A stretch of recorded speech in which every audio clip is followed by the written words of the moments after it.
الحمد للہ رب العالمین والصلاة والسلام علی سید الاشرف الانبیاء والمرسلین اما بعد فاعوذ باللہ من الشیطان الرجیم بسم اللہ الرحمن الرحیم الصلاة والسلام علیک یا سیدی یا رسول اللہ وعلی آلک واصحابک یا حبیب اللہ۔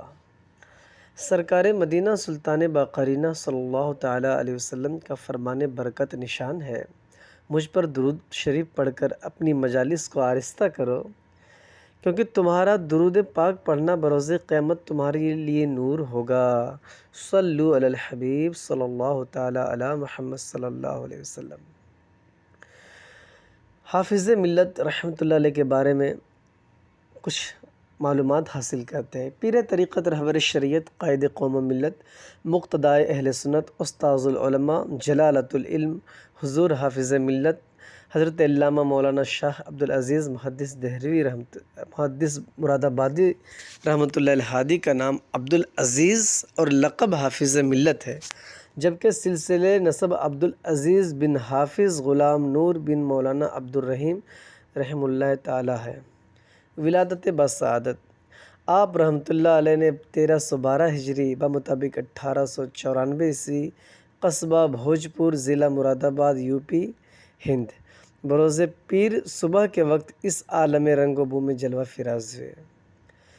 دادا حضور کی پیشن گوئی، آپ رحمۃ اللہ تعالیٰ علیہ کے دادا مولانا عبدالرحیم رحمۃ اللہ تعالیٰ علیہ نے دہلی کے مشہور محدث شاہ عبدالعزیز رحمۃ اللہ علیہ کی نسبت سے آپ کا نام عبدالعزیز رکھا تاکہ میرا یہ بچہ بھی عالم دین بنے۔ والد ماجد کی خواہش، والد ماجد حضرت حافظ غلام نور علیہ رحمۃ اللہ غفور کی شروع سے یہی تمنا تھی کہ آپ ایک عالم دین کی حیثیت سے دین متین کی خدمت سر انجام دیں، لہذا بھوجپور میں جب بھی کوئی بڑے عالم یا شیخ تشریف لاتے تو آپ رحمۃ اللہ علیہ اپنے صاحبزادے حضور حافظ ملت کو ان کے پاس لے جاتے اور عرض کرتے، حضور میرے اس بچے کے لیے دعا فرما دیں۔ حافظ ملت کے والدین، آپ رحمۃ اللہ علیہ کے والد ماجد احکام شرع کے پابند، متبع سنت، باعمل حافظ اور عاشق قرآن تھے۔ اٹھتے بیٹھتے چلتے پھرتے قرآن مجید کی تلاوت زبان پر جاری رہتی۔ حفظ قرآن اس قدر مضبوط تھا کہ آپ رحمۃ اللہ تعالیٰ علیہ بڑے حافظ جی کے لقب سے مشہور تھے۔ بچوں کی عمر 7 سال ہوتے ہی انہیں نماز کی تاکید کرتے اور ان کا مدنی ذہن بناتے۔ کوئی ملنے آتا تو خوب مہمان نوازی کیا کرتے۔ اگر مہمان نماز کا پابند ہوتا تو رات ٹھہرا لیتے، ورنہ صرف کھانا کھلا کر رخصت کر دیتے۔ جب حج و زیارت سے مشرف ہوئے اور واپسی پر اخراجات ختم ہو گئے تو کسی کے آگے ہاتھ نہ پھیلایا، بلکہ محنت مزدوری کر کے اخراجات جمع کیے اور 9 ماہ بعد تشریف لائے۔ تقریباً 100 سال عمر پا کر اس دار فانی سے عالم جاودانی کی طرف کوچ کر گئے۔ آپ کی والدہ محترمہ نماز روزے کی بڑی پابندی فرماتی، مسلمانوں کی خیر خواہی اور احسار کا ایسا جذبہ عطا ہوا تھا کہ گھر میں غربت ہونے کے باوجود پڑوسیوں کا بہت خیال رکھا کرتی۔ اکثر اپنا کھانا ایک بیوہ پڑوسن کو کھلا دیتی اور خود بھوکی رہ جاتی۔ ابتدائی تعلیم اور حفظ قرآن، حضور حافظ ملت رحمۃ اللہ علیہ نے ابتدائی تعلیم ناظرہ اور حفظ قرآن کی تکمیل والد ماجد حافظ غلام نور علیہ رحمۃ اللہ الغفور سے کی۔ اس کے علاوہ اردو کی 4 جماعتیں وطن عزیز بھوجپور میں پڑھیں، جبکہ فارسی کی ابتدائی کتب بھوجپور اور پیپل سانہ جو ضلع مراد آباد ہے سے پڑھ کر گھریلو مسائل کی وجہ سے مسئلہ تعلیم موقوف کر دیا، اور پھر قصبہ بھوجپور میں ہی مدرسہ حفظ القرآن میں مدرس اور بڑی مسجد میں امامت کے فرائض پر انجام ہو گئے۔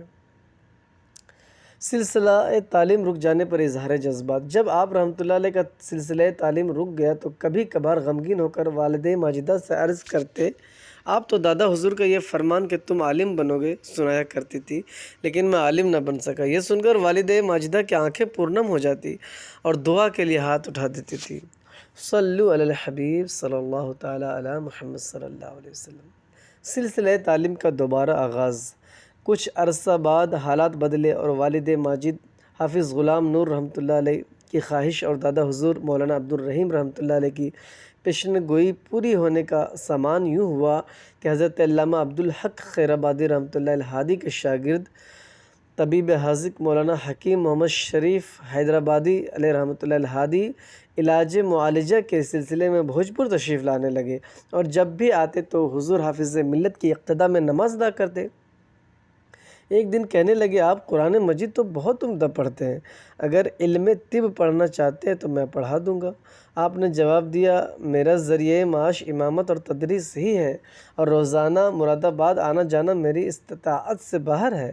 حکیم صاحب نے کہا، آپ ٹرین سے مراد آباد چلے جایا کریں اور سبق پڑھ کر بھوجپور سے واپس آ جایا کریں، اخراجات کی ذمہ داری میں اٹھاتا ہوں۔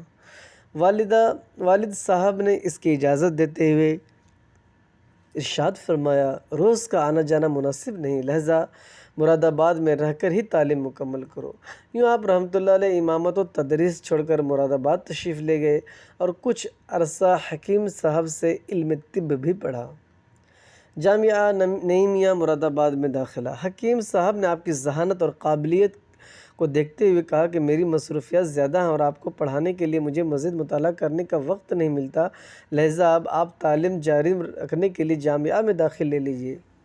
چنانچہ حافظ ملت رحمۃ اللہ علیہ نے 1339 ہجری کو تقریباً 27 سال کی عمر میں جامعہ نعیمیہ مراد آباد میں داخلہ لے لیا اور 3 سال تک تعلیم حاصل کی، مگر اب علم کی پیاس شدت اختیار کر چکی تھی، جسے بجھانے کے لیے کسی علمی سمندر کی تلاش تھی۔ میرے پیارے اسلامی بھائیوں، تحصیل علم کے لیے عمر کی کوئی قید نہیں۔ یقیناً علم دین حاصل کرنا خوش نصیبوں ہی کا حصہ ہے۔ اگر ممکن ہو تو درس نظامی یعنی عالم کورس میں داخلہ لے کر خلوص نیت کے ساتھ علم دین حاصل کیجیے اور اس کی خوب برکتیں لوٹیے۔ اگر یہ نہ ہو سکے تو علماء کرام کی صحبت اختیار کیجیے یا تبلیغ قرآن و سنت کے عالمگیر غیر سیاسی تحریک دعوت اسلامی کی سنتوں کی تربیت کے مدنی قافلوں میں سفر کیجیے کہ یہ بھی علم دین حاصل کرنے اور بے شمار برکتوں پانے کا ذریعہ ہے۔ آئیے علم دین کے جذبہ پیدا کرنے کے لیے ایک حدیث پاک سنیے اور حصول علم دین میں مشغول ہو جائیے۔ تاجدار رسالت شہنشاہ نبوت صلی اللہ علیہ وسلم کا فرمان عالی شان ہے، جو علم حاصل کرے اور اسے پا بھی لے تو اس کے لیے دوہرا ثواب ہے، اور جو نہ پا سکے اس کے لیے ایک ثواب۔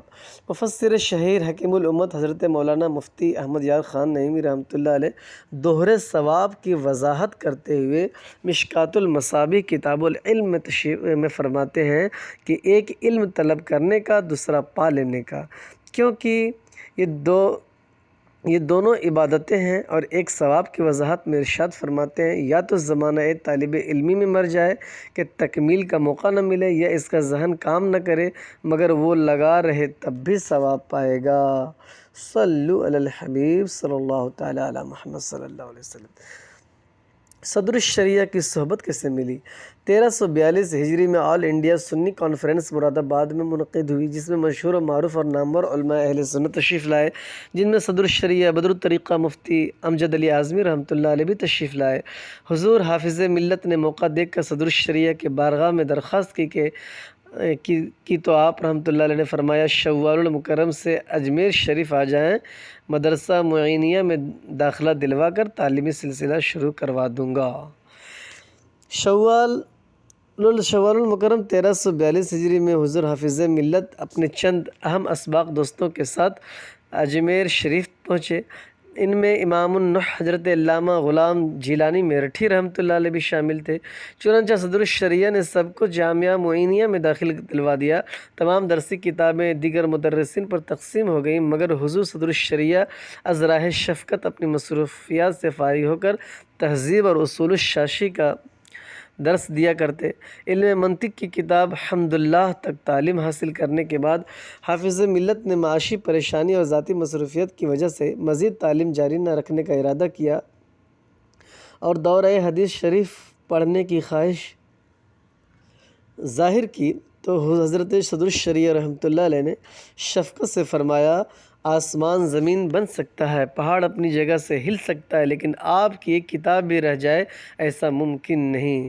چنانچہ آپ نے اپنا ارادہ ملتوی کیا اور پوری دلجوئی کے ساتھ صدر الشریعہ رحمۃ اللہ علیہ کی خدمت میں رہ کر منازل علم طے کرتے رہے۔ بالآخر استاد محترم قبلہ صدر الشریعہ کی نگاہ فیض سے 1351 ہجری بمطابق 1932 عیسوی میں دارالعلوم منظر اسلام بریلی شریف سے دورہ حدیث مکمل کیا اور دستار بندی ہوئی۔ آپ کے اساتذہ کرام، آپ رحمۃ اللہ علیہ نے ابتدائی تعلیم اپنے والد ماجد حضرت حافظ محمد غلام نور اور مولانا عبد المجید بھوجپوری رحمۃ اللہ علیہ سے حاصل کی۔ اس کے علاوہ جامعہ نعیمیہ مراد آباد میں حضرت مولانا عبدالعزیز خان فتح پوری، حضرت مولانا اجمل شاہ سنبھلی، حضرت مولانا وسیع احمد سسرامی اور جامعہ معینیہ عثمانیہ اجمیر شریف میں حضرت مولانا مفتی امتیاز احمد، حضرت مولانا حافظ سید حامد حسین اجمیری اور حضرت صدر الشریعہ علامہ مفتی امجد علی اعظمی رحمۃ اللہ علیہ جیسے جلیل القدر اساتذہ سے اکتساب علم کیا۔ بالخصوص صدر الشریعہ کی نگاہ فیض سے آسمان علم کے درخشاں ستارے بن کر چمکے۔ صدر الشریعہ کے حکم کی تعمیل۔ آپ رحمۃ اللہ علیہ فارغ التحصیل ہونے کے بعد کچھ عرصہ بریلی شریف میں حضور صدر الشریعہ کی خدمت میں رہے۔ شوال المکرم 1352 ہجری میں حضرت صدر الشریعہ نے آپ کو مبارک پور ضلع اعظم گڑھ یوپی میں درس و تدریس کا حکم دیا تو آپ نے عرض کی حضور میں ملازمت نہیں کروں گا۔ صدر الشریعہ نے فرمایا میں نے ملازمت کا کب کہا ہے، میں تو خدمت دین کے لیے بھیج رہا ہوں۔ کاش خدمت سنتوں کی میں صدا کرتا رہوں، اہل سنت کا میں صدا بن کر رہوں خدمتگار۔ مبارک پور میں آمد۔ آپ رحمۃ اللہ علیہ 29 شوال المکرم 1352 بمطابق 14 جنوری 1934 کو مبارک پور پہنچے۔ مدرسہ اشرفیہ مصباح العلوم میں تدریسی خدمات میں مصروف ہو گئے۔ ابھی چند ماہ ہی گزرے تھے کہ آپ رحمۃ اللہ علیہ کا طرز تدریس اور علم و عمل کے چرچے عام ہو گئے اور تشنگان علم کا ایک سیلاب امنڈ آیا، جس کی وجہ سے مدرسے میں جگہ کم پڑنے لگی اور ایک بڑی درسگاہ کی ضرورت محسوس ہوئی۔ چنانچہ آپ رحمۃ اللہ علیہ نے اپنی جد و جہد سے 1353 ہجری میں دنیا اسلام کی ایک عظیم درسگاہ دارالعلوم کی تعمیر کا آغاز گولہ بازار میں فرمایا، جس کا نام سلطان التارکین حضرت مخدوم سید اشرف جہانگیر سمنانی رحمۃ اللہ علیہ کے نسبت سے دارالعلوم اشرفیہ مصباح العلوم رکھا گیا۔ حضور حافظ ملت شوال 1361 ہجری میں کچھ مسائل کی بنا پر استعفیٰ دے کر جامعہ عربیہ ناگپور تشریف لے گئے۔ چونکہ آپ مالیات کی فراہمی اور تعلیمی امور میں بڑے مہارت رکھتے تھے اور آپ کے دارالعلوم اشرفیہ سے چلے جانے کے بعد وہاں کی تعلیمی اور معاشی حالت انتہائی خستہ ہو گئی، تو حضرت صدر الشریعہ کے حکم خاص پر 1362 ہجری میں ناگپور سے استعفیٰ دے کر دوبارہ مبارک پور تشریف لائے اور تا دم حیات دارالعلوم اشرفیہ مبارک پور سے وابستہ رہ کر تدریسی و دینی خدمات کی انجام دہی میں مشغول رہے۔ حافظ ملت کی کوششوں سے مفتی اعظم ہند شہزادہ اعلیٰ حضرت مصطفیٰ رضا خان رحمۃ اللہ علیہ کے دست مبارک سے 1392 بمطابق 1972 میں مبارک پور میں وسیع قطع ارض پر جامعہ اشرفیہ کا سنگ بنیاد رکھا گیا۔ استاد کا ادب۔ حافظ ملت حضور صدر الشریعہ کی بارگاہ میں ہمیشہ دو زانو بیٹھا کرتے تھے۔ اگر صدر الشریعہ ضرورتاً کمرے سے باہر تشریف لے جاتے تو طلباء کھڑے ہو جاتے اور ان کے جانے کے بعد بیٹھ جاتے، اور پھر جب واپس تشریف لاتے تو ادباً دوبارہ کھڑے ہوتے، لیکن حافظ ملت اس پورے وقفے میں کھڑے ہی رہتے اور حضرت صدر الشریعہ کے مسند تدریس پر تشریف فرما ہونے کے بعد ہی بیٹھا کرتے تھے۔ کتابوں کا ادب۔ آپ رحمۃ اللہ علیہ قیام گاہ پر ہوتے تو یا درس گاہ میں کبھی کوئی کتاب لیٹ کر یا ٹیک لگا کر نہ پڑھاتے، بلکہ تکیہ یا تپائی پر رکھ لیتے۔ قیام گاہ سے مدرسہ یا مدرسے سے قیام گاہ کبھی کوئی کتاب لے جانی ہوتی تو دائیں ہاتھ میں لے کر سینے سے لگا لیتے۔ کسی طالب علم کو دیکھتے کہ کتاب ہاتھ میں لٹکا کر چل رہا ہے تو فرماتے کتاب جب سینے سے لگائی جائے گی تو سینے میں اترے گی، اور جب کتاب کو سینے سے دور رکھا جائے گا تو کتاب بھی سینے سے دور ہو جائے گی۔ قرآن پاک کا ادب۔ ایک مرتبہ چھٹی کے بعد کئی طلباء دارالعلوم اہل سنت اشرفیہ کی سیڑھیوں کے پاس حضور حافظ ملت کے زیارت و ملاقات کے لیے منتظر کھڑے تھے۔ آپ تشریف لائے تو سب طلباء پاس سے ادب رکھتے ہوئے آپ کے پیچھے پیچھے چل پڑے۔ اچانک آپ رحمۃ اللہ علیہ نے ایک طالب علم سے فرمایا آپ آگے آگے چلیں۔ یہ سن کر وہ طالب علم جھجکے تو فرمایا آپ کے پاس قرآن شریف ہے، اس لیے آگے چلنے کو کہہ رہا ہوں۔ محفوظ صدا رکھنا شاہ بے ادبوں سے، اور مجھ سے بھی سرزد نہ کبھی بے ادبی ہو۔ طلباء پر شفقت۔ حضور حافظ ملت رحمۃ اللہ علیہ علم دین کے طلبگاروں سے بے پناہ محبت فرمایا کرتے تھے۔ طلباء کو کسی غلطی پر مدرسہ سے نکال دینے کو سخت ناپسند کرتے اور فرماتے مدرسے سے طلباء کا اخراج بالکل ایسا ہی ہے جیسے کوئی باپ اپنے بیٹے کو علیحدہ کر دے یا جس کے کسی بیمار عضو کو کاٹ کر الگ کر دے۔ مزید فرماتے انتظامی مصالح یعنی فوادح کے پیش نظر اگرچہ یہ شرعاً مباح ہے، لیکن میں اسے بھی ابغض مباحات یعنی جائز معاملات میں سخت ناپسند باتوں سے سمجھتا ہوں۔ وقت کی پابندی۔ حضور حافظ ملت وقت کے بڑے پابند تھے اور قدردان بھی تھے۔ ہر وقت آپ اپنے وقت پر کیا کرتے تھے۔ مثلاً مسجد محلہ میں پابندی وقت کے ساتھ باجماعت نماز ادا فرماتے، تدریس کے اوقات میں اپنی ذمہ داری کو بحسن و خوبی انجام دیتے، چھٹی کے بعد قیام گاہ پر لوٹتے اور کھانا کھا کر کچھ دیر قیلولہ فرماتے اور ضرور فرماتے تھے، اور قیلولہ کا وقت ہمیشہ یکساں رہتا، چاہے ایک وقت کا مدرسہ ہو یا دونوں وقت کا۔ ظہر کے مقررہ وقت پر بہرحال اٹھ جاتے اور باجماعت نماز ادا کرنے کے بعد اگر دوسرے وقت کا مدرسہ ہوتا تو مدرسے تشریف لے جاتے، ورنہ کتابوں کا مطالعہ فرماتے یا کسی کتاب سے درس دیتے یا پھر حاجت مندوں کو تعویذ عطا فرماتے۔ شروع میں عصر کی نماز کے بعد سیر و تفریح کے لیے آبادی سے باہر تشریف لے جاتے، مگر اس وقت بھی طلباء آپ کے ہمراہ ہوتے جو علمی سوالات کرتے اور تشفی ور جواب پاتے۔ اگر کسی کی عیادت کے لیے جانا ہوتا تو اکثر عصر کے بعد ہی جاتے۔ قبرستان سے گزرتے ہوئے اکثر سڑک پر کھڑے ہو کر قبروں پر فاتحہ اور اصالہ ثواب کرتے۔ مغرب کی نماز کے بعد کھانا کھاتے اور پھر اپنے آنگن میں چہل قدمی فرماتے، عشاء کی نماز کے بعد کتابوں کا مطالعہ کرتے اور ساتھ ساتھ مقیم طلباء کی دیکھ بھال بھی کرتے رہتے کہ وہ مطالعہ میں مصروف ہیں یا نہیں۔ عموماً 11 بجے تک سو جاتے اور تہجد کے لیے آخر شب میں اٹھتے، تہجد پڑھنے کے بعد بھی کچھ دیر کے لیے سو جاتے۔ رات میں چاہے کتنی ہی دیر جاگنا پڑتا، فجر کبھی قضا نہ ہوتی۔ میرے پیارے اسلامی بھائیوں، ہمیں بھی چاہیے کہ ہم اپنے وقت کی قدر کریں اور سستی اڑا کر دن بھر کے کاموں کا ایک جدول بنائیں تاکہ ہر کام وقت پر کرنے کے عادی بن جائیں۔ اس ضمن میں شیخ طریقت امیر اہل سنت دامت برکاتہم العالیہ ارشاد فرماتے ہیں کہ کوشش کیجیے کہ صبح اٹھنے کے بعد سے لے کر رات سونے تک سارے کاموں کے اوقات مقرر ہوں۔ مثلاً اتنے بجے تہجد، علمی مشاغل، مسجد میں تکبیر اولیٰ کے ساتھ باجماعت نماز، اشراق، چاشت، ناشتہ، کسب معاش، دوپہر کا کھانا، گھریلو معاملات، شام کے مشاغل، اچھی صحبت، اسلامی بھائیوں سے دینی ضروریات کے تحت ملاقات وغیرہ کے اوقات متعین کر لیے جائیں۔